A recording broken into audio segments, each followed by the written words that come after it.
नमस्कार, news night में आप सभी का स्वागत है। मैं हूं आपके साथ आरिंद्र। खबरों के इस प्राइम टाइम शो में हम आपके लिए लेकर आते हैं देश दुनिया की हर जरूरी और महत्वपूर्ण खबर। आज जिन बड़ी खबरों पे हमारी नजर रहेगी उसमें पहली बड़ी खबर है विकसित भारत जी राम जी नए भारत की राह। आज से देश में मनरेगा की जगह जी राम जी कानून लागू हो गया है। क्या है इसके प्रावधान, इस खबर पे करेंगे विस्तार से चर्चा। आज की दूसरी बड़ी खबर है डिजिटल सशक्तिकरण। 11 साल पहले आज ही देश में मोदी सरकार ने डिजिटल मिशन इंडिया की शुरुआत की थी, जिसने जमीन पर एक बड़े परिवर्तन की इबारत को लिखा है। क्या हुआ है बड़े बदलाव और सुधार, होगी इस खबर पे भी हमारी विस्तार से नजर। आज की तीसरी बड़ी खबर है बंगाल में अन्नपूर्णा योजना की शुरुआत। बंगाल में शुभेंदु अधिकारी की सरकार ने महिलाओं से किया अपना चुनावी वायदा पूरा किया है और अन्नपूर्णा योजना के माध्यम से महिला सशक्तिकरण पे बड़ा प्रयास शुरू कर दिया। इस खबर को भी आपको बताएंगे विस्तार से। शुरुआत करते हैं हेडलाइंस के साथ। आज से देश में विकसित भारत जी राम जी योजना लागू। केंद्रीय मंत्री शिवराज सिंह चौहान ने कहा, योजना रोजगार के साथ टिकाऊ परिसंपत्तियों का भी करेगी निर्माण। योजना को लेकर भाजपा का पंजाब की मान सरकार पर कटाक्ष। आर्थिक परेशानियों के चलते पंजाब सरकार को पकड़नी पड़ी नए रोजगार की राह। प्रधानमंत्री मोदी की अध्यक्षता में कैबिनेट बैठक में अहम फैसले। दिल्ली में 8 किलोमीटर लंबे 6 लेन द्वारका टनल को मंजूरी। कानपुर से कवरई तक 242 किलोमीटर लंबे 4 लेन हाईवे के निर्माण को भी कैबिनेट की हरी झंडी।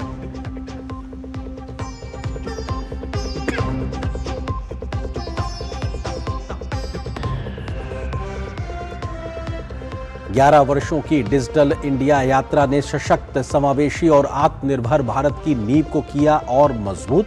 ग्रामीण महिलाओं को डिजिटल उद्यमिता से जोड़ने के लिए शी लीव्स मोबाइल ऐप से महिला सशक्तिकरण में नई गति।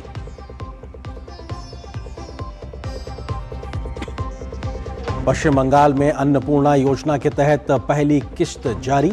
1,09,52,378 महिलाओं के बैंक खातों में हुए 3-3 हजार रुपए ट्रांसफर। मुख्यमंत्री शुभेंदु अधिकारी ने कहा, पात्र लाभार्थियों का योजना का लाभ पहुंचाने के लिए सरकार है प्रतिबद्ध।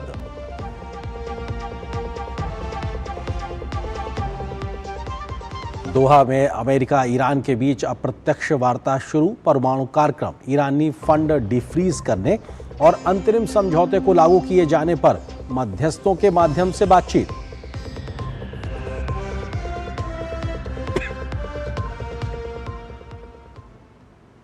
खबरों पर डालते हैं विस्तार से नजर। मनरेगा की जगह आज से देश में विकसित भारत गारंटी फॉर रोजगार और आजीविका मिशन गारंटी एक्ट यानी वीवी जी राम जी लागू कर दिया गया है।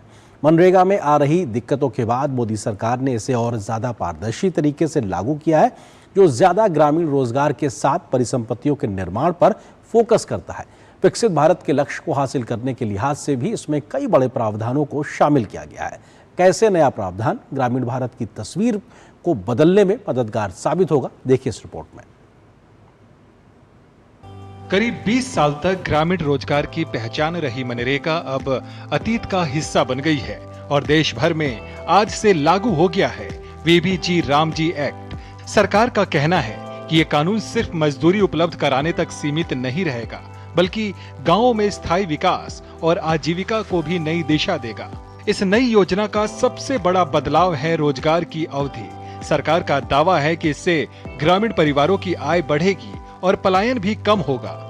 सरकार ने इस योजना के लिए 95,692 करोड़ रुपए का रिकॉर्ड बजटीय आवंटन किया है, ताकि गांवों की अर्थव्यवस्था को एक नई रफ्तार दी जा सके।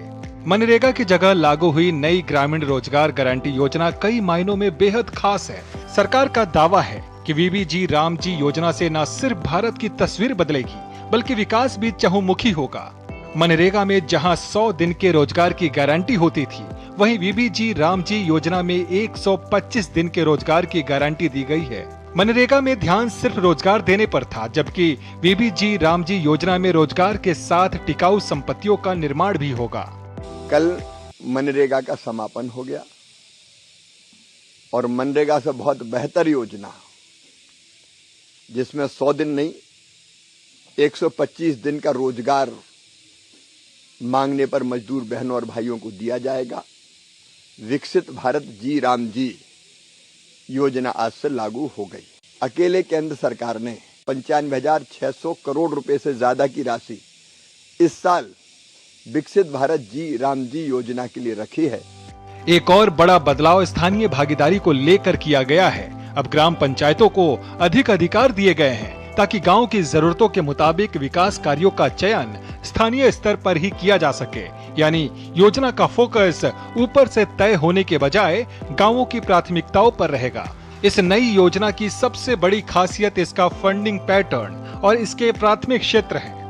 इस योजना का खर्च केंद्र और राज्य सरकार मिलकर उठाएंगे। सामान्य राज्यों में ये अनुपात 60-40 का होगा, जबकि पूर्वोत्तर और विशेष श्रेणी के राज्यों के लिए केंद्र सरकार 90% और राज्य 10% खर्च वहन करेंगे। विकसित भारत जी राम जी योजना के तहत कुछ बड़े क्षेत्रों को प्राथमिकता दी गई है। इसके तहत जल संरक्षण और जल प्रबंधन के काम होंगे। साथ ही ग्रामीण आधारभूत ढांचे का निर्माण होगा। कृषि और आजीविका से जुड़े काम किए जाएंगे। साथ ही पर्यावरण संरक्षण और आपदा प्रबंधन के क्षेत्रों में भी काम होगा। वीबीजी रामजी योजना पंजाब में भी लागू हो गई। पंजाब सरकार ने दिसंबर 2025 में विधानसभा का विशेष सत्र बुलाकर योजना पर सवाल उठाए थे। हालांकि पंजाब सरकार को भी समझ आ गया कि इस योजना से गांव में रहने वाली आबादी को नए अवसर मिलेंगे।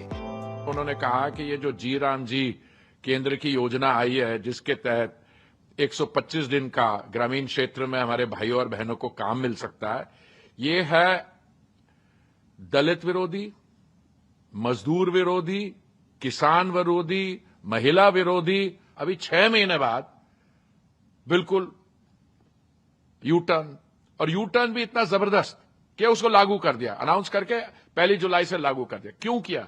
क्योंकि इनकी आर्थिक व्यवस्था जो है पंजाब की, वो डूब रही है। अब ये भी जान लीजिए कि पंजाब सरकार ने अचानक वीबीजी रामजी योजना लागू करने का फैसला क्यों किया। भाजपा का दावा है कि आम आदमी पार्टी के शासन वाले पंजाब की आर्थिक हालत खस्ता है, इसलिए पंजाब सरकार ने वीबीजी रामजी योजना को मंजूरी दी है। गुरुदोखी भगवंत सिंह मान की सरकार दिसंबर 2025 में विशेष सत्र बुलाकर उन्होंने वीबीजी रामजी का विरोध किया था, और आज 6 महीने बाद पंजाब की बिगड़ती हुई अर्थव्यवस्था को देखते हुए वीबी रामजी जी को लागू किया, क्योंकि उनको पता है कि इसके माध्यम से केंद्र की द्वारा 750 से 800 करोड़ रुपए वीबी रामजी योजना के माध्यम से मिलेंगे। साफ है कि ग्राम पंचायतों को वित्तीय और प्रशासनिक रूप से मजबूत बनाकर सरकार गांवों को आत्मनिर्भर बनाना चाहती है। मनरेगा के 2 दशक लंबे सफर के बाद वीबीजी रामजी अधिनियम ग्रामीण भारत को विकसित भारत के विजन से जोड़ने की दिशा में एक क्रांतिकारी कदम साबित हो सकता है। Bureau report, DD news. तो विकसित भारत जी राम जी में क्या बड़े बदलाव और पहल की गई हैं मनरेगा की जगह, ये आपको कुछ तथ्यों और आंकड़ों से बताने की कोशिश करते हैं कि किस प्रकार का एक प्रकार से बदलाव है। मनरेगा की जगह नया ग्रामीण रोजगार कानून लाया गया है। विकसित भारत 2047 के विजन के अनुरूप है। ग्रामीण भारत को 125 दिनों में एक तरीके से प्रति परिवार को रोजगार का मौका मिलेगा इसमें, और राष्ट्रीय औसत मजदूरी जो है मनरेगा के मुकाबले बढ़ी है, जो कि अब बढ़कर 327 रुपए 40 पैसे प्रति दिन के हिसाब से हो गई है। ये पहले कम थी, इसमें एक तरीके से बढ़ोतरी हुई है। तमाम प्रकार के प्रावधानों को लागू करके बदलाव किया गया। अगले तथ्य की ओर अगर जाए तो हम आपको बता सकते हैं कि किस तरीके से तमाम बदलावों को साथ में जी राम जी को लागू किया गया। अगले पॉइंट पे अगर हम आ सकते हैं तो उसमें इस बात को बताने की कोशिश की गई कि आखिर कैसे मनरेगा में किस प्रकार की परिस्थितियां थी, उसमें बदलाव करके इसको आगे लागू किया गया, क्योंकि उसमें 100 दिन का रोजगार था, इसमें 125 दिन के रोजगार की व्यवस्था की गई है, और ये अपने आप में बेहद महत्वपूर्ण है। और इसमें फोकस तरीके से काम किया जा रहा है, जिसमें पहले परिसंपत्तियों को निर्माण का जो फोकस था वो बहुत ज्यादा कंस्ट्रक्टिव नहीं था। अब फोकस तरीके से काम किया जा रहा है ताकि बदलाव सुनिश्चित होकर आगे दिखाई पड़ सके। जी राम जी में काम के 4 क्षेत्रों पर फोकस किया गया है, और ये सबसे अहम है, जिसमें जल सुरक्षा पे, ग्रामीण आधारभूत संरचना पे फोकस है, और आजीविका संबंधी ढांचा तैयार करने पे फोकस है। साथ ही साथ जलवायु परिवर्तन हो या फिर आपदा प्रबंधन हो, उससे जुड़े हुए जो ढांचागत बदलाव करने की जरूरत है ग्रामीण भारत में, इस प्रकार के 4 कामों को मुख्य तौर पे शामिल किया गया है। विकसित भारत जी राम जी के लिहाज से अगर बात की जाए प्रावधानों में, तो बुआई और कटाई के समय 60 दिन के विश्राम को एक तरीके से विराम पीरियड को इसमें लागू किया गया, जो कि मनरेगा में नहीं था। 15 दिन में मजदूरी के भुगतान का प्रावधान किया गया है। डिजिटल भुगतान ताकि पारदर्शी व्यवस्था बनी रहे और एआई आधारित मॉनिटरिंग, रियल टाइम मॉनिटरिंग की जाती है ताकि किसी भी प्रकार की गड़बड़ी ना होने पाए। रियल टाइम डैशबोर्ड भी बनाया गया है जिसकी वजह से मॉनिटरिंग बहुत बेहतर और पारदर्शी तरीके से होती है। और अनिवार्य सामाजिक ऑडिट भी, जो सोशल ऑडिट है, उसको भी इसमें अनिवार्य तौर पर शामिल किया गया ताकि किसी प्रकार की गड़बड़ी की शिकायत जो कि बीते समय मनरेगा में रही है वो एक तरीके से ना आने पाए। और फंडिंग पैटर्न को लेकर अगर बात की जाए तो पूर्वोत्तर या हिमालयी राज्यों में 90% केंद्र सरकार पैसा देती है, 10% राज्यों को देना पड़ता है। जबकि अन्य मैदानी राज्यों की बात की जाए तो 60% पैसा केंद्र सरकार देगी, 40% पैसा राज्य सरकार देगी। और जबकि जो केंद्र शासित प्रदेश हैं, जहां पर विधायिका नहीं, वहां पर 100% केंद्र सरकार के द्वारा इस योजना को, इस कानून को लागू किया जाएगा। तो ये अपने आप में फंडिंग पैटर्न भी इस प्रकार से है जहां पर केंद्र सरकार का बड़ा सहयोग दिखाई पड़ रहा है। ग्रामीण आय में इससे वृद्धि होगी। इसके लाभ के लिहाज से बात की जाए तो जो स्थायी परिसंपत्तियां हैं उसमें बड़े तरीके का निर्माण होता हुआ दिखाई पड़ेगा। जल संरक्षण और भूजल सुधार में भी बड़ा सुधार दिखाई पड़ेगा इन तमाम कामों के माध्यम से। और पलायन में कमी को लेकर भी काम करने पर इस पर काम किया जाएगा ताकि जो ग्रामीण पलायन होता है उसको रोका जा सके, कम किया जा सके, जिसका फायदा लोगों को अपने गांव के पास ही रोजगार मिलने से हो सके। लाभों की बात की जाए तो ग्राम पंचायतों की अधिक भूमिका इसमें शामिल की गई, यानी उनका रोल बढ़ गया है, जो बताता है कि हमारी जो त्रिस्तरीय व्यवस्था है उसमें पंचायतों का रोल बढ़ेगा। स्थानीय अर्थव्यवस्था को बढ़ावा मिलता नजर आएगा। डिमांड और सप्लाई के लिहाज से ग्रामीण अर्थव्यवस्था को एक बड़ा बूस्टअप मिलता हुआ दिखाई पड़ेगा। अगर दोनों ही प्रावधानों के लिहाज से देखा जाए तो मनरेगा में 100 दिन का रोजगार था, यहाँ 125 दिन का रोजगार है। जल्दी से तथ्यों को अगर बदल के आपको बताएं कि किस तरीके से तमाम चीज़ों को बदला गया है मनरेगा के मुकाबले जी राम जी में, तो हम कह सकते हैं कि बिखरे हुए कार्य उस समय हुआ करते थे। 4 प्राथमिक क्षेत्र जिसका हमने जिक्र किया वो इसमें शामिल किए गए। अगले तथ्य पे अगर जाए तो आपको बता सकते हैं कि विराम का तय नहीं था, जबकि यहाँ पर 60 दिन का विराम का प्रावधान दिया गया जिससे खेती बाड़ी पर असर ना पड़ने पाए। मनरेगा मांग आधारित हुआ करती थी, ये पूर्वानुमान के आधार पर फंडिंग आधारित व्यवस्था इसमें जीराम जी में लागू की गई है। इसी तरीके से जो बदलाव है उसमें सीमित एकीकरण मनरेगा के समय था, जबकि यहां पर पीएम गतिशक्ति के साथ जोड़कर स्थायी प्रकार से कामों को आगे बढ़ाने पर फोकस तरीके से काम करते हुए नजर आएंगे। तो ये अपने आप में बेहद महत्वपूर्ण प्रावधानों के लिहाज से अगर बात की जाए तो आज की इस बड़ी खबर के साथ साथ दूसरी बड़ी खबर की भी अगर बात करें वो है डिजिटल इंडिया की। डिजिटल इंडिया अभियान ने 11 वर्षों का अपना सफर पूरा कर लिया है। इस दौरान भारत ने डिजिटल गवर्नेंस, डिजिटल भुगतान और सार्वजनिक सेवाओं की ऑनलाइन पहुंच के क्षेत्र में उल्लेखनीय विस्तार किया। गांव से लेकर महानगरों तक तकनीक ने लोगों के जीवन को आसान बनाया। सरकार ने हाल ही में ग्रामीण महिलाओं को डिजिटल उद्यमिता से जोड़ने के लिए शी लीप्स मोबाइल ऐप का शुभारंभ किया है। डिजिटल इंडिया की 11 वर्षों की इस यात्रा पर देखिए खास रिपोर्ट। डिजिटल इंडिया कार्यक्रम ने देश में नागरिकों के जुड़ने, सीखने, लेन देन करने और सरकारी सेवाओं तक पहुंच के तरीके को पूरी तरह बदल दिया है। बीते 11 वर्षों में भारत ने दुनिया सबसे बड़े डिजिटल पब्लिक इंफ्रास्ट्रक्चर इकोसिस्टम में अपनी मजबूत पहचान बनाई है। प्रधानमंत्री नरेंद्र मोदी ने डिजिटल इंडिया को विकसित और आत्मनिर्भर भारत की सशक्त नींव बताया है। उन्होंने एक्स पर लिखा, बीते 11 वर्षों में इसने गरीबों और वंचितों के सशक्तिकरण में महत्वपूर्ण भूमिका निभाने के साथ ही देशवासियों के जीवन को आसान बनाया है। ऑप्टिकल फाइबर नेटवर्क के विस्तार से लेकर डिजिटल ट्रांजैक्शन तक इस अभियान की अभूतपूर्व सफलता ने दुनिया भर का ध्यान भारत की ओर खींचा है। डिजिटल इंडिया के अब तक के सफर पर नजर डालें तो अब तक 51 लाख करोड़ से अधिक की राशि डीबीटी के माध्यम से सीधे लाभार्थियों के खातों में पहुंची है। देश भर में 42 लाख रूट किलोमीटर से अधिक ऑप्टिकल फाइबर नेटवर्क के जरिए लगभग 2,20,000 गांव जुड़े हैं। दुनिया का हर दूसरा डिजिटल ट्रांजैक्शन भारत में होता है। देश में 70 करोड़ से अधिक डिजी लॉकर यूजर्स हैं। पोषण ट्रैकर के माध्यम से 8 करोड़ 90 लाख से अधिक माताओं और बच्चों की रियल टाइम पोषण मॉनिटरिंग हो रही है। 2,500 से अधिक सरकारी सेवाएं अब मोबाइल पर उपलब्ध हैं। सस्ता डेटा और 5G का तेजी से विस्तार हुआ है। स्टार्टअप इंडिया और अटल इनोवेशन मिशन से डीप टेक को बढ़ावा मिला है। देश भर में 12 सेमीकंडक्टर प्लांट्स आकार ले रहे हैं। प्रधानमंत्री नरेंद्र मोदी ने डिजिटल इंडिया को देश की डिजिटल क्रांति का अहम पड़ाव बताया है। उन्होंने कहा कि इस पहल ने शासन व्यवस्था को अधिक पारदर्शी, कुशल और सुलभ बनाया है तथा नागरिकों को सशक्त किया है। उन्होंने कहा कि डिजिटल भुगतान, डायरेक्ट बेनिफिट ट्रांसफर और डिजिटल पब्लिक इंफ्रास्ट्रक्चर ने लोगों के जीवन को सरल बनाया है। प्रधानमंत्री ने कहा कि गांवों से लेकर छोटे शहरों तक स्टार्टअप और युवा नवाचार को नई गति मिली है। उन्होंने विश्वास जताया कि कृत्रिम बुद्धिमत्ता, सेमीकंडक्टर और क्वांटम कंप्यूटिंग जैसे क्षेत्रों में भारत तेजी से आगे बढ़ेगा। डिजिटल परिवर्तन को ग्रामीण अर्थव्यवस्था तक पहुंचाने के लिए सरकार ने हाल ही में she leaps mobile application launch किया है। ये ऐप स्वयं सहायता समूहों से जुड़ी महिलाओं को उद्यम शुरू करने, उसका विस्तार करने, आय बढ़ाने और कारोबार के डिजिटल निगरानी में मदद करेगा। इससे लखपति दीदी मिशन को मजबूती मिलेगी। हाल ही में सरकार ने लखपति दीदी मिशन का लक्ष्य 3 करोड़ महिलाओं से बढ़ाकर 6 करोड़ कर दिया है। अगले 5 वर्षों में इस मिशन के लिए 10 लाख करोड़ रुपए उपलब्ध कराने की योजना है।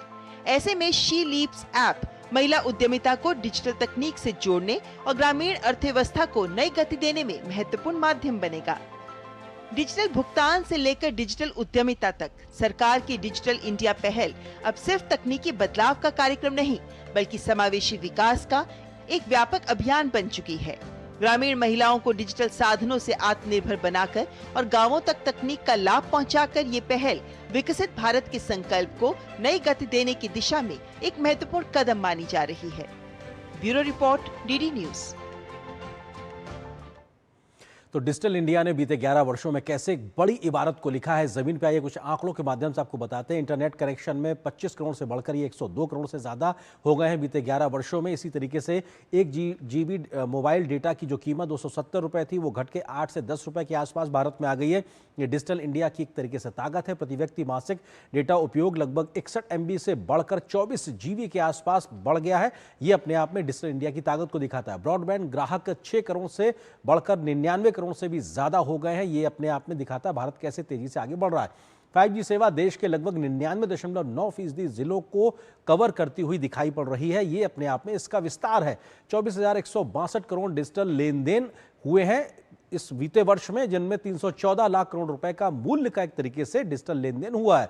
65 करोड़ से अधिक UPI के उपभोक्ता बन गए हैं, तो वहीं 65 करोड़ से अधिक एक UPI को जो व्यापारी वर्ग है वो भी अपने आप में जुड़ गया है। तो ये अपने आप में UPI की ताकत को भी दिखाता है। 323 योजनाओं से लगभग 51.5 लाख करोड़ रुपए डायरेक्ट बेनिफिट ट्रांसफर के माध्यम से लाभार्थियों के खाते में पहुंचे। ये डिजिटल इंडिया की ताकत है। PM सम्मान किसान निधि के माध्यम से भी 9.44 करोड़ किसानों के जो उनका लाभ का पैसा था वो भी DBT के माध्यम से उनके खातों तक पहुंचाया गया। डिजी लॉकर के 70 करोड़ प्लस उपयोगकर्ता हैं, जिनके 900 करोड़ प्लस से ज्यादा डिजिटल दस्तावेज सुरक्षित रखे गए हैं, यानी डिजी लॉकर के माध्यम से। जेम पोर्टल से 19.51 लाख करोड़ रुपए की सरकारी खरीद की गई है। एक बड़ी पारदर्शी व्यवस्था डिजिटल माध्यम से चल रही है। ई संजीवनी से 48 करोड़ से ज्यादा टेली परामर्श देकर देश के लोगों के स्वास्थ्य को बेहतर बनाने का काम किया गया है।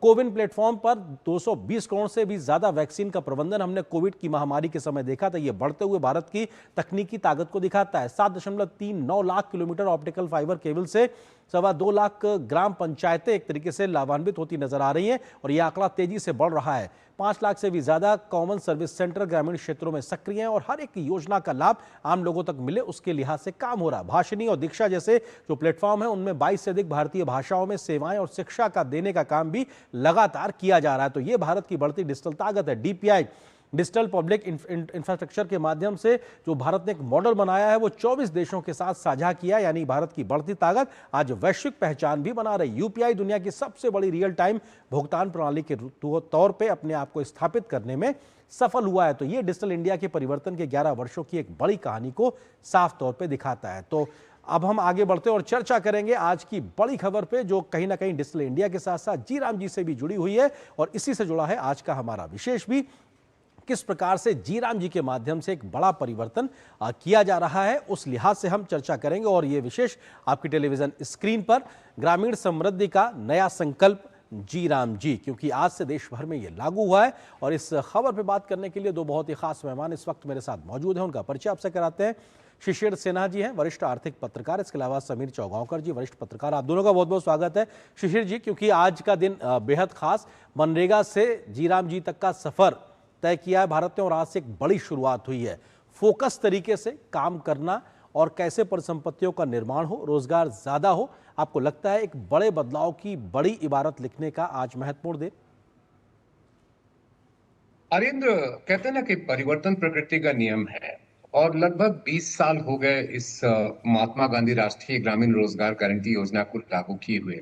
तो 2 दशक करीब पूरा होने के बाद ये बहुत अहम हो जाता है कि आप समय की जरूरतों के हिसाब से कैसे बदलाव करते हैं। अब देखिए, मनरेगा और बीबीजी रामजी में सबसे बड़ा अंतर क्या आया है।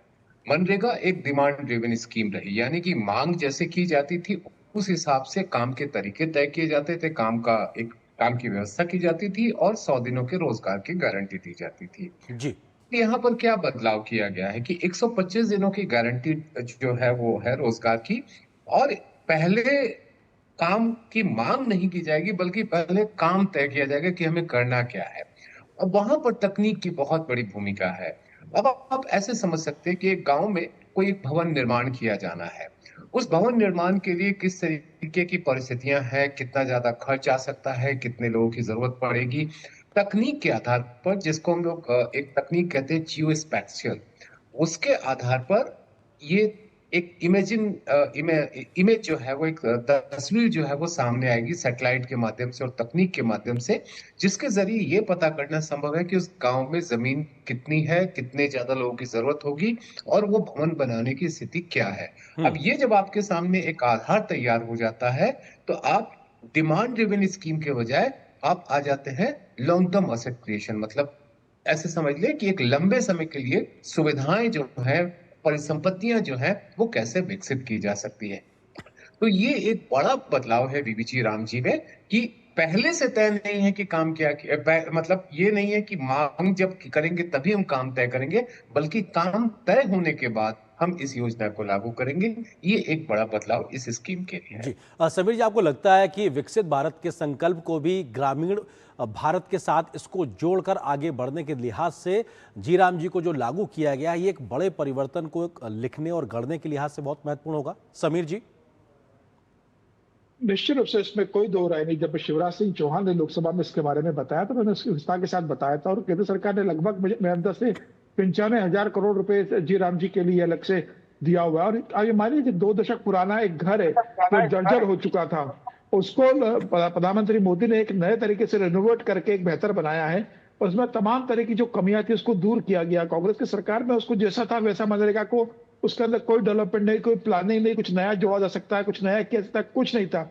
जो बन गया था उसे चला रहे थे। प्रधानमंत्री मोदी ने इसमें तमाम चीजों को लेकर, आप देखें ना कि कटाई बुनाई के समय 60 दिन का इसके अंदर टाइम दिया गया है, और तमाम तरीके से चीजों को इसके अंदर, पर्यावरण संरक्षण का इसके अंदर दिया है, कृषि क्षेत्र को लिया गया है, आपदा प्रबंधन को इसके अंदर लिया गया है, जल संरक्षण इसके अंदर है, जल प्रबंधन है। तो तमाम चीजों को इसके अंदर जोड़ के मुझे लगता है 2047 विकसित भारत के लेकर प्रधानमंत्री मोदी ने इसकी जो कोशिश की है बहुत बेहतर तरीके से लाया गया। और इसके अच्छाई आप देखें कि अब मजबूरी में पंजाब सरकार भी इसे लागू कर रही है। जो पंजाब सरकार इसे लागू करने को तैयार नहीं थी, वह पंजाब सरकार इसे आज से लागू करने के लिए तैयार हो गई है। और आप देखिए मजदूरी मुझे लगता है शायद 327 रुपए प्रतिदिन के हिसाब से इसके अंदर दी जा रही है, जो बड़ी भी मजदूरी इसके अंदर है।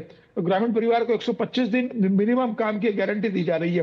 तो तमाम तरीके के सरकार ने इसके अंदर जितना बेहतर हो सकता है ग्रामीण जीवन के लिए। और सबसे बड़ी बात है कि पलायन रोकने के लिए सरकार ने इस योजना को तैयार किया है कि भाई गांव से पलायन न हो, गांव के अंदर ही हम सुनिश्चित करें कि तमाम तरीके से लोगों को चीजों को काम मिल सके, लोग स्किल्ड हो सके, इसके माध्यम से तमाम दूसरे क्षेत्रों में काम कर सके और अपना घर का खर्चा चला सके। तो मुझे लग रहा है कि बहुत विस्तृत और बहुत सोची समझी योजनाओं को लेकर आए प्रधानमंत्री मोदी। और मुझे लगता है कि अब सभी राज्यों को इसे लागू करना, जैसे पंजाब ही नहीं, विपक्षी अन्य राज्य सरकारें भी इसे अपने यहाँ लागू करें तो ग्रामीण विकास के लिए और गाँव के लोगों के लिए, मजदूरी के लिए बहुत बेहतर है। बिल्कुल। शिशिर जी, क्योंकि डिजिटल इंडिया का भी हम जिक्र कर रहे थे और ऐसे में तकनीक का इंटरवेंशन इस पूरी योजना में समाहित करके उसको पारदर्शी बनाना, रियल टाइम मॉनिटरिंग से इस बात की व्यवस्था करना और गतिशक्ति के साथ जोड़ के समयबद्ध तरीके से कार्यक्रमों को पूरा करना, आपको लगता है कि ये पहलू भी अपने आप में इसको और ज़्यादा बेहतर और कारगर बनाता है?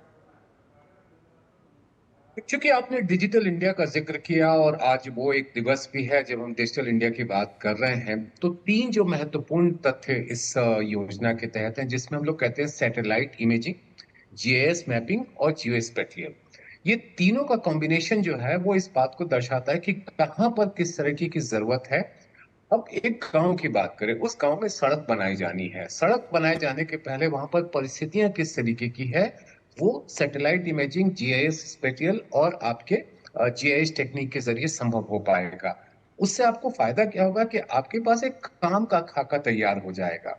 डिजिटल इंडिया, जो डिजिटल पब्लिक इंफ्रास्ट्रक्चर, हम लोग डीपीआई की बात करते हैं, डीपीआई का ये एक बेहतर इस्तेमाल है। एक पहलू तो ये है। दूसरी तरफ अगर हम मजदूरी की बात करें, जैसे न्यूनतम मजदूरी इसमें 327 रुपए औसत है, और अगर मैं राज्यवार स्तर पर देखूं तो अधिकतम मजदूरी करीबन 450 रुपए है और न्यूनतम मजदूरी 300 रुपए है। तो ये जो बार बार शिकायत आती थी कि मजदूरी जो भेजा जा रहा है वो लोगों तक पहुंच नहीं पा रहा है, उसका एक हिस्सा बीच में ही रह जा रहा है। तो डिजिटल इंडिया की वजह से एक सबसे बड़ा फायदा ये होगा कि पूरी की पूरी जो रकम है वो एक लाभार्थी तक पहुंच सकती है। तो ये डिजिटल इंडिया का दूसरा इस्तेमाल जो है। अब तीसरी जो सबसे बड़ी बात है कि आप जब इतनी बड़ी रकम खर्च कर रहे हैं, 95 हजार करोड़ रुपए, जो 2026-27 का है, और अगर मैं 30,000 करोड़ रुपए मनरेगा का जोड़ लूं, जो कि 2026-27 में उसका भी प्रावधान किया गया जी। है, तो 1.25 लाख करोड़ रुपए आप इस योजना पर खर्च कर रहे हैं। वो 1.25 लाख करोड़ का आउटपुट क्या आता है, ये भी आपको ध्यान में रखना है। उसके जरिए अगर आप एक लंबे समय की परिसंपत्ति का निर्माण करते, चाहे वो भवन के जरिए हो, विद्यालय का भवन हो, सड़क बनाने की बात हो, ये उसका बहुत बड़ा फायदा होगा। और एक आखिरी बात इसमें यह है कि तमाम योजनाएं अलग अलग साइलोज में काम करती हैं, यानी कि अपने अपने तरीके से काम करती है। आप देखिए, प्रधानमंत्री ग्राम सड़क योजना है, जी। जीविका योजना है, आप लखपति दीदी योजना है, सब अपने अपने तरीके से अलग अलग काम कर रही हैं। इसमें एक फायदा ये होगा कि सभी को एक संयोजित तरीके से चलाने में मदद मिलेगी। तो ये तीन पहलू है, डिजिटल इंडिया के जरिए आप कैसे इसका इस्तेमाल करें, और जो सामाजिक ढांचा है वो और कैसे मजबूत कर सके। बिल्कुल समीर जी, क्योंकि इस प्रावधान को लेकर, इस कानून को लेकर जब मोदी सरकार आई तो कई प्रकार का राजनीतिक विरोध भी देखने को मिला, लेकिन अब जब आज ये देश में इसका लागू करने का दिन है, तो ऐसे में एक पहलू ये भी साफ तौर पे निकल के आता है कि साहब, जो हमारी ग्राम पंचायतें हैं उनका एक बृहद और बड़ा हुआ रोल इस पूरे कानून और इस प्रावधान के माध्यम से लागू होगा। उनका जो तय करने का जो अधिकार है व्यवस्थाओं में, योजनाओं को लेकर, वो बढ़ जाएगा। तो कम से कम ये भी पंचायतों के सशक्तिकरण के लिहाज से एक बड़ा पहलू। निश्चित रूप से इसमें कोई दो राय नहीं। और 2014 में जब प्रधानमंत्री नरेंद्र मोदी ने देश की बागडोर संभाली थी, तब उन्होंने बहुत स्पष्ट शब्दों में कहा था कि भाई, जब तक गांव का विकास नहीं होगा, ग्रामीण क्षेत्र का विकास नहीं होगा, गांव के लोगों को रोजगार उपलब्ध नहीं होगा, तब तक देश विकसित नहीं हो पाएगा। और मुझे लगता है कि 2047 विकसित भारत की बात जो प्रधानमंत्री मोदी कर रहे हैं, तो उनका पूरा फोकस ग्रामीण क्षेत्र की तरफ है। वो इस बात को जानते हैं कि भाई एक बड़ी संख्या गांव के अंदर रहती है, और जब तक हम उन्हें मुख्य धारा में लेकर नहीं आएगी, उन्हें साधन संसाधन सुविधा नहीं दी जाएगी, उनको रोजगार नहीं दिया जाएगा, उनको काम करने के लिए बेहतर इंफ्रास्ट्रक्चर नहीं दिया जाएगा, देश विकसित नहीं हो सकता। तो मुझे लगता है कि वो उसी दिशा में एक बड़ा कदम होगा। और फिर डायरेक्ट बेनिफिट ट्रांसफर का जिस तरीके से प्रधानमंत्री मोदी ने पूरे देश के अंदर एक आंदोलन कह सकते हैं चलाया, और आज 99% पेमेंट उसी के माध्यम से हो रहे, तमाम सरकारी योजनाओं के पैसा डायरेक्ट खाते के अंदर जा रहा है। बीच के बिचौलियों की और दलालों की भूमिका पूरी तरीके से केंद्र सरकार ने खत्म कर दी है। अब सीधा जो काम करता है उसके अकाउंट में पैसा जाता है, एक बड़ी भूमिका रही है, और मुझे लग रहा है कि सभी राज्यों में जाएगी। अब मुझे लगता है कि इस लगातार अगर ईमानदारी से राज्य सरकार इसे करवाए, केंद्र सरकार पैसा देने वाली 60-40 का रेशो, कहीं 90-10 का रेशो है, राज्य सरकार को जो पैसा जिस काम के लिए मिलेगा वो उसी काम में अगर खर्च करे, वो व्यवस्थित रोजगार दे, तो मुझे लग रहा है कि पलायन भी रुकेगा और लोगों को रोजगार भी मिलेगा। और यह एक बहुत शानदार स्कीम है। मनरेगा से बहुत विस्तृत रूप से इसको बनाया गया है, तमाम कमियों को दूर किया गया है, तमाम लीकेज को रोका गया है, और मुझे लगता है कि बहुत बेहतर होगा भविष्य के लिए। जी शिशिर जी, क्योंकि जीराम जी की हम जब बात कर रहे हैं तो इसमें बुआई और कटाई के पीक सीजन में 60 दिन के विश्राम अवधि का जिक्र भी किया गया है। ये भी एक गंभीरता और व्यवहारिक सोच को दिखाता है कि इससे हमारी कृषि की गतिविधियों पे असर ना पड़ने पाए। इस सोच का भी दूरगामी असर हमारी ग्रामीण अर्थव्यवस्था पे दिखाई पड़ेगा। बिल्कुल अरिंद, एक छोटी सी बात और जोड़ना चाहूंगा जो अभी समीर जी कह रहे थे कि किस तरीके से, जो आपका प्रश्न था ग्राम पंचायतों को लेकर के, आप यदि 2015 में नीति आयोग के गठन का जो प्रस्ताव था उसको अगर याद रखें, तो उसमें ये कहा गया था कि हमें टॉप्स डाउन अप्रोच के बजाय बॉटम्स अप अप्रोच लेना है।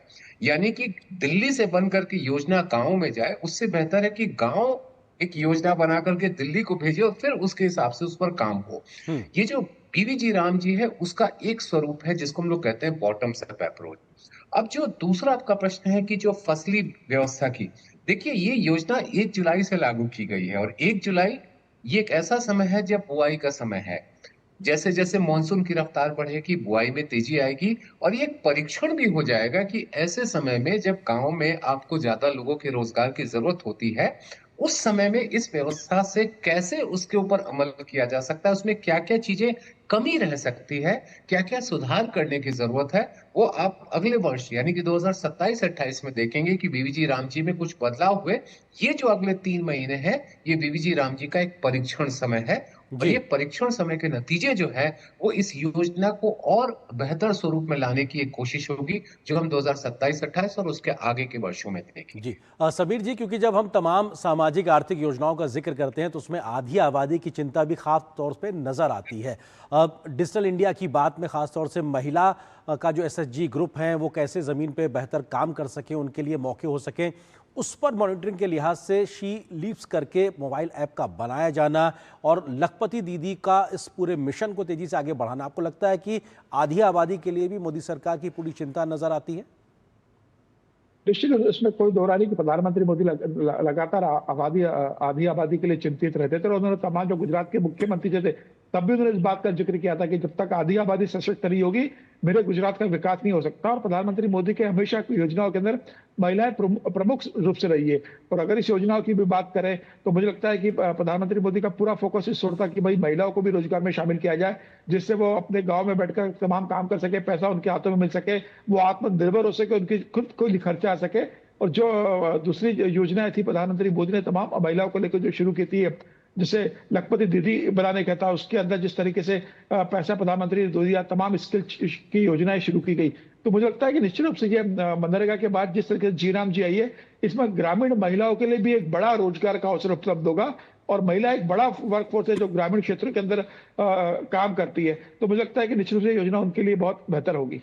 जी शिशिर जी, आधी आबादी को लेकर भी कहीं ना कहीं आर्थिक सामाजिक तौर पे तमाम प्रयासों का एक बड़ी बेहतर तस्वीर दिखाई पड़ रही है। लखपति दीदी उसका एक बेहतर उदाहरण के तौर पे निकल के आया। बिल्कुल, देखिए लखपति दीदी में जहां अब 6 करोड़ का लक्ष्य है, पहले जो 3 करोड़ की बात थी वो 6 करोड़ तक पहुंचाने की बात है, ये बहुत बड़ी संख्या है। और आप ये भी देखिए कि उसमें 4 जो फसली मौसम है उसको शामिल करने की, आप जो अगर लखपति दीदी की प्रस्तावना देखेंगे तो उसमें यही कहा गया ना कि 4 फसली मौसम में आपकी आमदनी कितनी होती है और प्रति महीने आपके 10,000 रुपए की कमाई की बात होती है, यानी कि 1 साल में आप 1 लाख रुपए की बात कर रहे हैं। ये योजना में काफी कामयाबी मिली है और सबसे महत्वपूर्ण बात है कि इसमें सरकार कोई सीधे सीधे हाथों में पैसा नहीं पकड़ाती है, किसी भी महिला के हाथ में पैसा नहीं पकड़ाती है, बल्कि सेल्फ हेल्प ग्रुप यानी कि स्व सहायता ग्रुप की जो सदस्य हैं उनके प्रशिक्षण में, उनके कामकाज के तौर तरीके में बेहतर बनाने में, उनके कौशल्य को सुधारने में, उन मामलों में किस तरीके से मदद करनी है वो इस योजना का हिस्सा है। तो एक तरफ आप उनके लिए सशक्तिकरण का रास्ता साफ करते हैं, दूसरी तरफ आप उनको कोई वित्तीय मदद दे करके या जिसको कहते हैं ना कि एक सहायता दे करके उनको इसके ऊपर आश्रित रहने के लिए आप कोई बात नहीं करते हैं। और तीसरी बात है, उनके अंदर जो स्वाभिमान है उसको आप ज्यादा बढ़ावा देते हैं ताकि वो इस व्यवस्था में ज्यादा बड़े पैमाने पर योगदान कर सके। बिल्कुल, आबादी को आश्रित नहीं बनाना है बल्कि आत्मनिर्भर बनाना है। उस सोच और दिशा के साथ, उस मंथन और मिशन के साथ में काम हो रहा है। बहुत बहुत शुक्रिया आप दोनों का हमारे साथ जुड़ने के लिए, इस महत्वपूर्ण खबर पर विस्तार से बात करने के लिए शुक्रिया। और यहाँ पर एक छोटे से ब्रेक के लिए रुकते हैं। ब्रेक के बाद जब वापस आएंगे तो कुछ और महत्वपूर्ण खबरों से आपको रूबरू कराएंगे।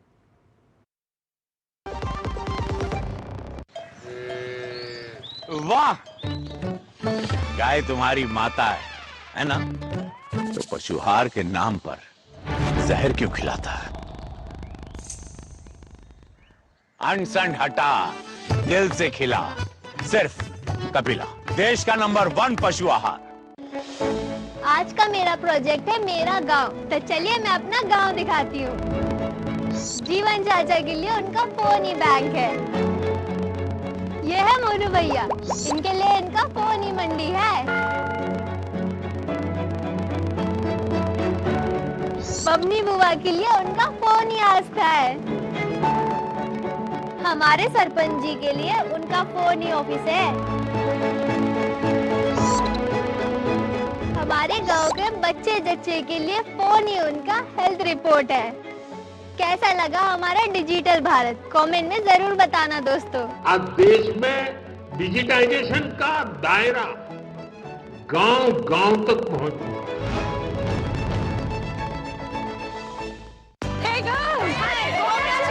आज तो पार्टी चाहिए। चैंपियन के साथ सेल्फी लेंगे। आइडिया, यही करते हैं पार्टी। Pizza party. ये चल अपना कार्ड और पिन दे। मेरे कार्ड की डिटेल्स मैं खुद ही डालूंगी। आरबीआई कहता है अपना पिन, ओटीपी, सीवीवी या इंटरनेट बैंकिंग पासवर्ड किसी के साथ शेयर ना करें। ऑनलाइन बैंकिंग सिर्फ अपने कंप्यूटर, मोबाइल और सिक्योर नेटवर्क से करें। बाय गर्ल्स, कहाँ जा रही है? सुना नहीं? No sharing. आरबीआई कहता है जानकार बनिए, सतर्क रहिए। जब धरती चीर कर निकलता है लोहे का पत्थर और मिलता है मोंगिया के जोश से, फिर तपता है, पिघलता है और बनता है फौलाद। अब होता है सरिया सारी खूबियों के साथ।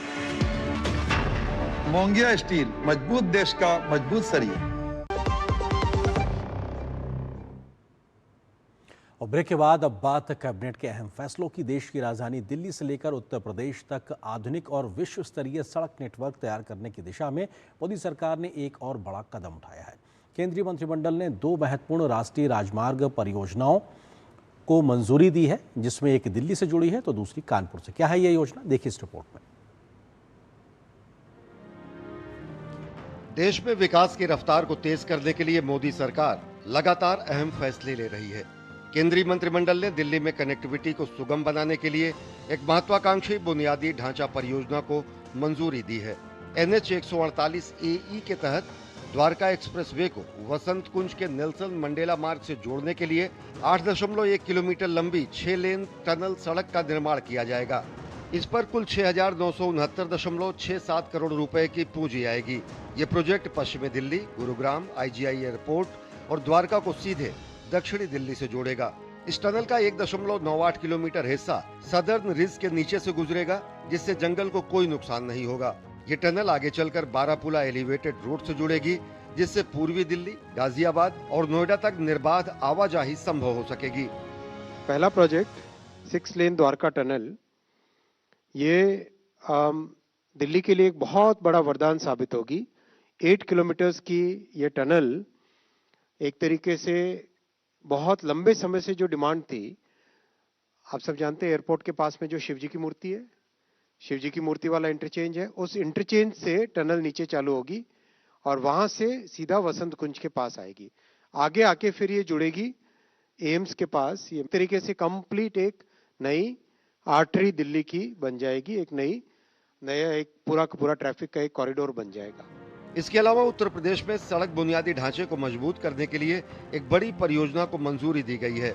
कानपुर और कबरई के बीच 242 किलोमीटर का 4 लेन हाईवे बनेगा। इसमें 117.7 किलोमीटर लंबे एक्सेस कंट्रोल ग्रीनफील्ड हाईवे का निर्माण किया जाएगा। इस परियोजना के लिए 7,145 करोड़ रुपए का बजट मंजूर किया गया है। ये भोपाल कानपुर आर्थिक गलियारे का अहम हिस्सा है, जो उत्तर प्रदेश के औद्योगिक केंद्रों को मध्य प्रदेश के खनिज और कृषि क्षेत्रों से जोड़ेगा। फिलहाल कानपुर से कबरई के बीच लगने वाला 3.5 घंटे का समय घटकर महज 1.5 घंटे हो जाएगा। दूसरा प्रोजेक्ट है बुंदेलखंड क्षेत्र को जोड़ने वाला है उत्तर प्रदेश में। कानपुर से भोपाल का सेक्शन है, बीच में आज जो अप्रूव हुआ है 242 किलोमीटर्स का, ये कानपुर से काबराई। मैप में आप देखेंगे कानपुर ऊपर, कानपुर से हमीरपुर, हमीरपुर से नीचे काबराई, काबराई महोबा और नीचे होते भोपाल। ये कंप्लीट, ये जो अलाइनमेंट है, इस अलाइनमेंट पे, और ये अपने आप में बहुत बड़ी एक आर्टरी है पूरे बुंदेलखंड के कई हिस्सों को जोड़ने वाली, और आगे कानपुर से भोपाल की तरफ जो नेचुरल ट्रैफिक का फ्लो है उस सबको ये कैटर करेगा। प्रधानमंत्री नरेंद्र मोदी के तीसरे कार्यकाल में बुनियादी ढांचे को गति देने के लिए 27 लाख करोड़ रुपए की परियोजनाओं को अब तक मंजूरी मिल चुकी है। इन परियोजनाओं से विकास की रफ्तार और तेज हो है। शैलेंद्र मिश्र, डीडी न्यूज, दिल्ली। और इस वक्त एक बड़ी खबर आ रही है जो कि सोशल मीडिया ऐप व्हाट्सएप से जुड़ी हुई है। व्हाट्सएप के नए यूजर नेम फीचर पर सरकार सख्त हुई है। इस पर मेटा को नोटिस जारी किया है सरकार ने। ये अपने आप में इस वक्त की बड़ी खबर। व्हाट्सएप की पेरेंट कंपनी मेटा को नोटिस जारी किया गया है। ये सूत्रों से खबर है। सरकार ने मेटा से 3 दिन में जवाब मांगा है। मेटा से यूजर नेम फीचर पर मांगा गया है जवाब। आप 3 दिन में ये जवाब दीजिए। सरकार ने एक तरीके से इस पर जवाब मांगा है। मेटा से यूजर नेम फीचर पर मांगा गया जवाब, क्योंकि ये नया फीचर व्हाट्सएप ने शुरू किया है जिसमें नंबर की बजाय यूजर नेम होता है। मेटा को अभी user name feature roll out ना करने का निर्देश भी दिया गया है। तो ये इस वक्त की बड़ी खबर है। व्हाट्सएप में यूजर नेम फीचर पर मेटा को नोटिस दिया गया है, क्योंकि इस प्रकार का फीचर है जिसमें व्हाट्सएप में लोग अब किसी व्यक्ति से बात करने के लिए अपना नंबर नहीं बल्कि अपना एक यूजर नेम क्रिएट करके उस वर्चुअल आईडी के माध्यम से किसी से संवाद कर सकते हैं। ऐसे में ये नहीं पता लगेगा कि कौन व्यक्ति किससे बात कर रहा है। इस बात को केंद्र सरकार ने गंभीरता से लिया है, जिसके बाद मेटा से यूजर नेम फीचर पर जवाब मांगा गया है, नोटिस जारी किया है मेटा कंपनी को, जो कि पेरेंट कंपनी है व्हाट्सएप की, और 3 दिन में जवाब मांगा गया है। तो डिजिटल सुरक्षा को ध्यान रखते हुए, लोगों की सुरक्षा को ध्यान रखते हुए कहीं ना कहीं केंद्र सरकार का ये बड़ा फैसला कह सकते हैं। और ये बहुत अभी हाल ही में व्हाट्सएप ने इस फीचर की शुरुआत की थी और उसी के गंभीरता को समझते हुए केंद्र सरकार ने ये कदम उठाया है और फिलहाल इस को रोल आउट ना करने के भी निर्देश दिए गए हैं, ताकि लोगों के साथ किसी प्रकार की एक तरीके से गड़बड़ी ना होने पाए। साथ ही साथ जिस प्रकार का कई बार लोग फायदा उठाते हैं, ऐसी स्थिति में लोगों के साथ लोग कोई गलत काम ना करें, उनकी पहचान छुपाने का फायदा ना उठा पाएं, और इन सब बातों को ध्यान रखते हुए ये नोटिस जारी किया गया। फिलहाल यहाँ पर एक और छोटे से ब्रेक के लिए रुकते हैं।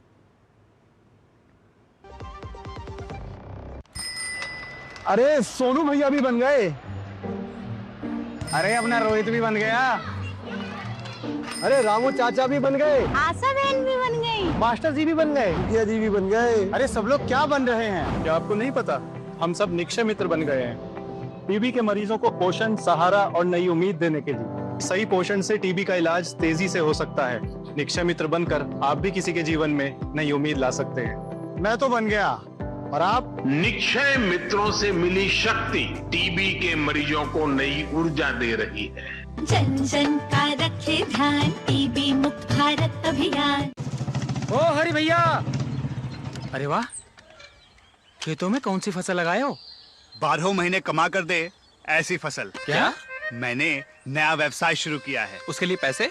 इसमें किसी निवेश की जरूरत ही नहीं। अच्छा मुखिया जी। अरे मुखिया जी नमस्ते। अरे हरी, कब आ रहे हो? आप बस चलिए, मैं पहुंचता हूं। अब मैं LIC एजेंट हूं। LIC एजेंट बनो, अब बड़ा सोचो। हमारी वेबसाइट पर जाएं या अपनी नजदीकी LIC शाखा से संपर्क करें। वीडियो लाइक करने के पैसे मिलेंगे? So easy।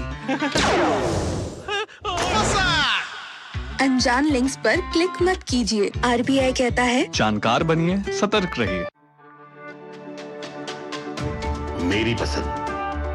मेरी पसंद। मेरी पसंद। मेरी पसंद। हमारी पसंद। हम सबकी पसंद। मजबूत देश का मजबूत सरिया हो गया स्टील।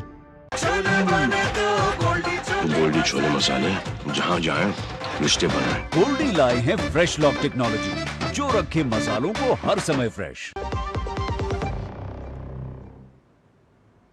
और ब्रेक के बाद अब खबर बंगाल से। पश्चिम बंगाल में नई भाजपा सरकार ने अपने चुनावी वायदों को अमल में लाने की दिशा में बड़ा कदम उठाया है।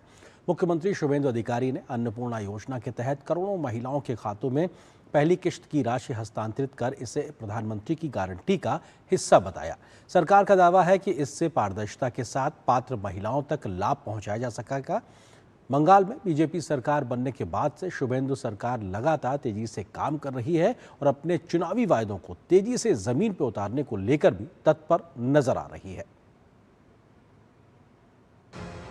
सरकार गठन के महज 1.5 महीने के भीतर मुख्यमंत्री शुभेंदु अधिकारी के नेतृत्व वाली पश्चिम बंगाल की भाजपा सरकार ने अन्नपूर्णा योजना के तहत 1,09,52,378 महिलाओं के बैंक खातों में 3,000 रुपए भेजकर प्रधानमंत्री की गारंटी को साकार कर दिया है।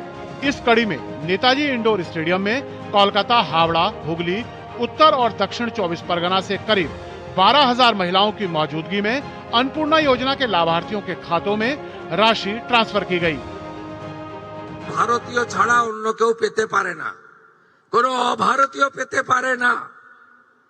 আমরা এই ক্ষেত্রে ছাড় দিয়েছি যারা বাংলাদেশ থেকে শরণার্থী হিসেবে এসেছেন, সিএএ তে আবেদন করেছেন, তাদের ক্ষেত্রে আমরা যতক্ষণ না সিএএ নিষ্পত্তি হচ্ছে তাদের এই সামাজিক ভাতা चालू থাকবে, আটকানো হবে না। मुख्यमंत्री शुभेंदु अधिकारी का दावा है कि लक्ष्मीर भंडार के लगभग 2 करोड़ लाभार्थियों में से 27 लाख ऐसे थे जो भारतीय नागरिक नहीं थे।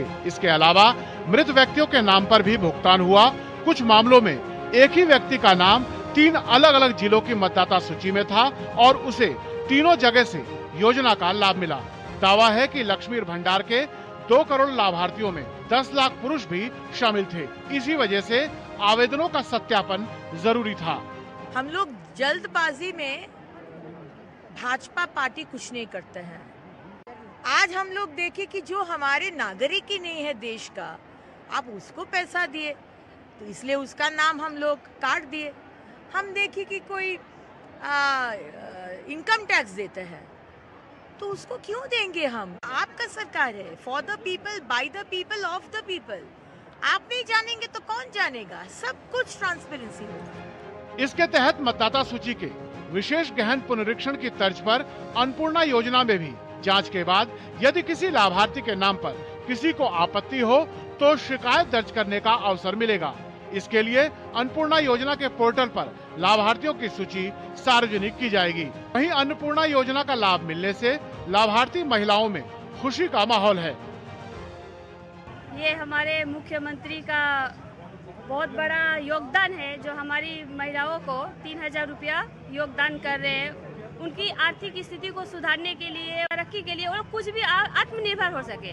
मुख्यमंत्री जो है हमारे माननीय शुभेंदु अधिकारी, उन्होंने बहुत सारा चीजें क्लियर कर दिया। उन लोगों को मिलेगा, किन लोगों को बात दिया जाएगा। या वो ये भी बोले हैं कि यदि कोई बात चला जाए तो वो एक पोर्टल खोल रहे हैं, वहाँ पे हम लोग चेक भी कर सकते हैं। ये मतलब एक बहुत ही ज्यादा ट्रांसपेरेंट प्रोसेस से इस बार हो रहा है। पश्चिम बंगाल में सत्ता परिवर्तन के बाद से शुभेंदु अधिकारी सरकार एक्शन मोड में है और एक के बाद एक जनहित के फैसलों के जरिए ये साबित कर रही है कि डबल इंजन सरकार पश्चिम बंगाल के विकास के लिए प्रतिबद्ध है। कोलकाता से सौरभ दत्ता के साथ ब्यूरो रिपोर्ट, डीडी न्यूज।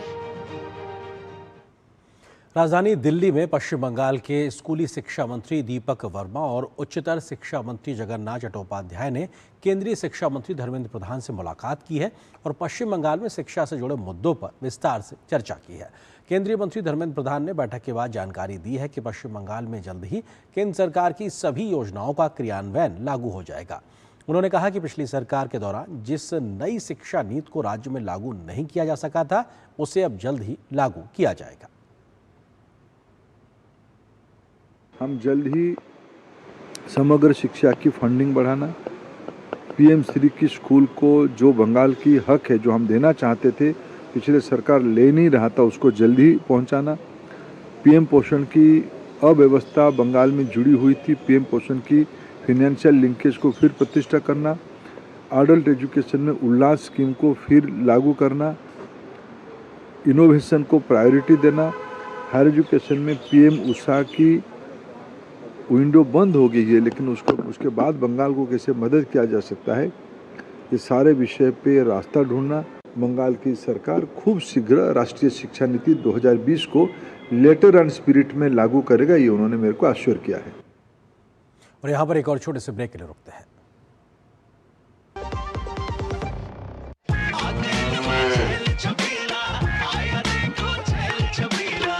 एक कपिला, अरे भाई सब एक ही जैसा होता है। ये लो साधारण पशु आहार।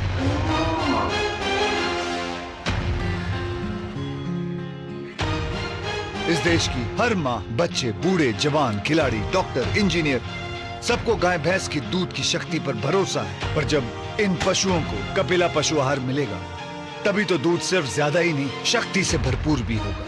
और ये सच जानते हुए चंद पैसों के लिए तुम देश का भरोसा तोड़ दो। कपिला पशु आहार, देश का नंबर 1 पशु आहार। हर जीत की शुरुआत होती है छोटे छोटे कदमों से और हर छोटी तैयारी बदल सकती है पूरा नतीजा। क्योंकि मैदान हो या जिंदगी, छोटी से छोटी तैयारी ही देती है प्रोटेक्शन। और प्रोटेक्शन ही देता है भरोसा। जैसे LIC की बीमा लक्ष्मी, एक खास प्लान सिर्फ महिलाओं के लिए, जहां छोटी बचत दे बड़ी सुरक्षा, ताकि जिंदगी के हर मैदान में आप रहे हर पल के लिए रेडी। LIC बीमा लक्ष्मी, रखे हर पल के लिए रेडी।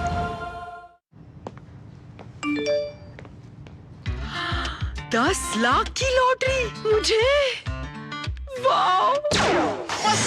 फर्जी ऑफर्स से सावधान। RBI कहता है जानकार बनिए, सतर्क रहिए।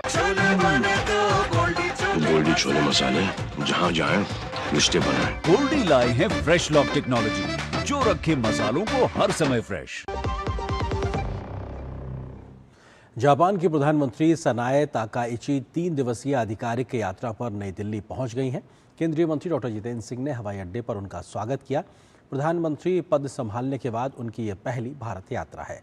इस दौरान वह प्रधानमंत्री नरेंद्र मोदी के साथ सोल में भारत जापान वार्षिक शिखर सम्मेलन में हिस्सा लेंगी। प्रधानमंत्री मोदी के निमंत्रण पर हो रही इस यात्रा में दोनों नेता द्विपक्षीय सहयोग के विभिन्न पहलुओं की समीक्षा करेंगे और क्षेत्रीय व वैश्विक मुद्दों पर व्यापक विचार विमर्श करेंगे। शिखर सम्मेलन में निवेश और नवाचार को बढ़ावा देने, आर्थिक संबंधों को मजबूत करने तथा सेमीकंडक्टर और महत्वपूर्ण खनिजों की आपूर्ति श्रृंखला विकसित करने पर विशेष जोर रहेगा। इसके अलावा समुद्री सुरक्षा, रक्षा प्रौद्योगिकी और औद्योगिक सहयोग को भी नई गति देने पर चर्चा होगी। प्रधानमंत्री Takaichi Bharat Japan business forum में भी भाग लेंगे।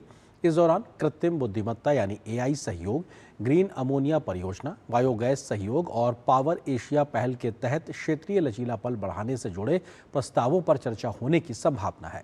ऊर्जा सुरक्षा ढांचे के साथ AI, फार्मास्यूटिकल्स, बैटरी और महत्वपूर्ण खनिजों से जुड़े कई समझौता ज्ञापनों पर भी सहमति बन सकती है।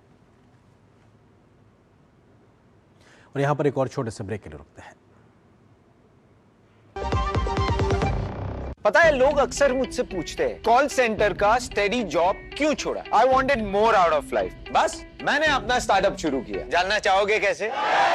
Then start up your own business as an LIC agent. यहाँ सब कुछ है, great products, zero investment, leading organisation and unlimited opportunities. तो क्या आप तैयार है? LIC एजेंट बनो, अब बड़ा सोचो। हमारी वेबसाइट पर जाएं या अपनी नजदीकी LIC शाखा से संपर्क करें। जब धरती चीर कर निकलता है लोहे का पत्थर और मिलता है मोंगिया के जोश से, फिर तपता है, पिघलता है और बनता है फौलाद। अब होता है सरिया सारी खूबियों के साथ। मोंगिया स्टील, मजबूत देश का मजबूत सरिया। QR कोड स्कैन करो, 5000 का कैशबैक पाओ। वाह, दिल बन गया। UPI पिन एंटरिंग सिर्फ पैसे भेजने के लिए है। RBI कहता है जानकार बनिए, सतर्क रहिए। गोल्डी छोले मसाले, जहाँ जाए रिश्ते बनाए। गोल्डी लाए हैं फ्रेश लॉक टेक्नोलॉजी, जो रखे मसालों को हर समय फ्रेश। दिल्ली सरकार ने इलेक्ट्रिक वाहनों को बढ़ावा देने के लिए नई EV पॉलिसी 2026 को मंजूरी दे दी है। 1 जुलाई यानी आज से ही लागू इस नीति के तहत वाहन खरीदने पर सब्सिडी, टैक्स में छूट और चार्जिंग इंफ्रास्ट्रक्चर के विस्तार जैसे कई प्रावधान किए गए हैं। क्या है नई नीति की खास बातें? देखिए DD न्यूज़ संवाददाता दीपक सिंह रावत की यह खास रिपोर्ट और मुझे दीजिए अनुमति। नमस्कार। राजधानी में प्रदूषण कम करने और इलेक्ट्रिक मोबिलिटी को बढ़ावा देने के उद्देश्य से दिल्ली सरकार ने नई EV पॉलिसी 2026 को मंजूरी दे दी है। ये नीति 1 जुलाई 2026 यानी आज से लागू हो गई है, जो 31 मार्च 2030 तक प्रभावी रहेगी। सरकार का कहना है कि नई नीति के जरिए इलेक्ट्रिक वाहनों को आम लोगों के लिए अधिक किफायती बनाया जाएगा। इसके तहत खरीद पर सब्सिडी, रोड टैक्स और रजिस्ट्रेशन फीस में छूट के साथ चार्जिंग नेटवर्क का भी बड़े पैमाने पर विस्तार किया जाएगा। नई EV नीति के तहत सरकार ने इलेक्ट्रिक वाहनों को बढ़ावा देने के लिए कई बड़े प्रावधान किए हैं। ये नीति 1 जुलाई 2026 से लागू और 31 मार्च 2030 तक प्रभावी रहेगी। अगले 4 वर्षों में 7,000 करोड़ रुपए से अधिक खर्च किए जाएंगे। इलेक्ट्रिक दोपहिया वाहन खरीदने पर 30,000 रुपए तक, तिपहिया वाहन पर 50,000 रुपए तक और N1 श्रेणी के कमर्शियल इलेक्ट्रिक वाहनों पर 1 लाख रुपए तक की सब्सिडी मिलेगी। वहीं 30 लाख रुपए तक की इलेक्ट्रिक कारों पर रोड टैक्स और रजिस्ट्रेशन शुल्क पूरी तरह माफ रहेगा। नई नीति में पुराने प्रदूषण फैलाने वाले वाहनों को हटाने के लिए स्क्रैपिंग इंसेंटिव का भी प्रावधान किया गया है। इसके तहत पुराने दोपहिया वाहन को स्क्रैप कराने पर 10,000 रुपए, तिपहिया वाहन पर 25,000 रुपए और 4 पहिया वाहन पर 1 लाख रुपए तक का प्रोत्साहन दिया जाएगा। वहीं N1 श्रेणी के ट्रक को स्क्रैप कराने पर 50,000 रुपए और ग्रामीण सेवा वाहन पर 15,000 रुपए तक का इंसेंटिव मिलेगा। सरकार का कहना है कि सभी पात्र लाभार्थियों को सब्सिडी सीधे उनके बैंक खातों में DBT के माध्यम से दी जाएगी। ईवी पॉलिसी बहुत शानदार तरीके से दिल्ली राज्य को अपनी पॉल्यूशन की समस्या को कम करने में भी मदद करेगी और दिल्ली की परिवहन व्यवस्था को और अधिक दुरुस्त करेगी। दिल्ली स्मार्ट सिटी के रूप में इसमें परिवर्तित हो पाएगी और साथ ही स्टेक होल्डर्स के साथ बारंबार मीटिंग्स करी। हर स्टेक होल्डर का जो कहना था, जो उसके सुझाव थे, इसमें इनबिल्ट किए गए और हर लेवल पे चर्चा करने के बाद इस ड्राफ्ट को हम तैयार कर पाए हैं। नई ईवी नीति के तहत सरकार के चरणबद्ध तरीके से कुछ श्रेणियों में केवल इलेक्ट्रिक वाहनों के नए पंजीकरण का रोड मैप भी तय किया गया है। इसके तहत 1 जनवरी 2027 से केवल नए इलेक्ट्रिक ऑटो और छोटे कमर्शियल वाहनों का ही पंजीकरण किया जाएगा। वहीं 1 अप्रैल 2028 से नए दोपहिया वाहनों का पंजीकरण भी केवल इलेक्ट्रिक श्रेणी में होगा। इलेक्ट्रिक वाहनों के इस्तेमाल को सुविधाजनक बनाने के लिए राजधानी में 30 से 32,000 सार्वजनिक चार्जिंग पॉइंट स्थापित किए जाएंगे और बैटरी स्वैपिंग नेटवर्क का भी विस्तार किया जाएगा। हालांकि इस नीति के तहत हाइब्रिड वाहनों को किसी भी तरह की सब्सिडी का लाभ नहीं मिलेगा। दिल्ली सरकार के इस फैसले को फिलहाल खूब सराहना मिल रही है। सरकार की अगली कोशिश नीति के प्रभावी क्रियान्वयन और निर्धारित लक्ष्यों को हासिल करने की है। नई ईवी पॉलिसी के तहत दिल्ली सरकार ने राजधानी में स्वच्छ परिवहन व्यवस्था को बढ़ावा देने के लिए कई अहम प्रावधान किए हैं। सब्सिडी, टैक्स में छूट और चरणबद्ध रोड मैप के जरिए दिल्ली सरकार द्वारा इलेक्ट्रिक मोबिलिटी को गति देने की कोशिश की गई है। कैमरामैन ललित कुमार के साथ दीपक सिंह रावत, DD न्यूज़, दिल्ली।